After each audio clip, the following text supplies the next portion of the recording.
I'm Tomlyn Nicholson. This is January 19, 2026. Breaking news from Tehran. Iranian doctors report a staggering death toll exceeding 16,000 protesters killed and over 300,000 injured as the regime intensifies its crackdown, enforcing a digital blackout to hide what critics describe as genocide. Protests continue in Minneapolis following a fatal shooting by ICE agents during an immigration operation, with clashes between demonstrators and law enforcement prompting the Pentagon to place hundreds of troops on standby for potential deployment.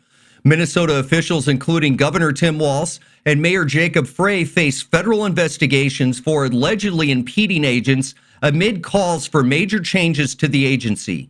The Pentagon has redirected the USS Abraham Lincoln aircraft carrier and its strike group from the Indo-Pacific to the Middle East, positioning it for potential major airstrikes against Iran amid escalating unrest and threats to regional stability, providing President Trump with enhanced military options. The Trump administration's Board of Peace for Gaza Reconstruction offers permanent seats to members contributing $1 billion, with several countries confirming invitations.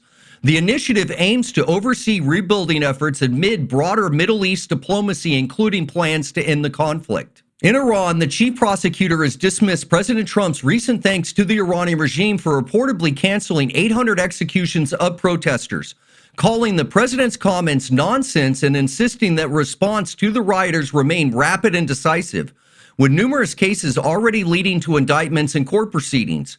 Reports indicate that despite earlier denials, the regime may have already executed detained protester Irfan Satani, blocking his family from visits and sparking international outrage from concealed actions to avoid backlash. The White House has blasted California Governor Gavin Newsom as an inauthentic slimeball after he walked back aggressive rhetoric on ICE amid ongoing tensions over federal immigration policies and state resistance. House Republicans have launched a probe into Representative Ilhan Omar's skyrocketing wealth, aiming to unravel the mystery behind her financial gains amid scrutiny over potential ethical concerns. Iranian doctors report a staggering death toll exceeding 16,000 protesters killed and over 300,000 injured as the regime intensifies its crackdown, enforcing a digital blackout to hide what critics describe as genocide. President Trump has publicly called for new leadership in Iran, stating it's time for the Ayatollah to go, emphasizing the need for change to foster a better life for Iranians and positive effect on the region without the current regime's influence. Israel strongly opposes the composition of Gaza's executive board under the Board of Peace, which includes Turkey and Qatar, with Prime Minister Netanyahu's office declaring it uncoordinated and against policies, prompting talks with the U.S. Secretary of State.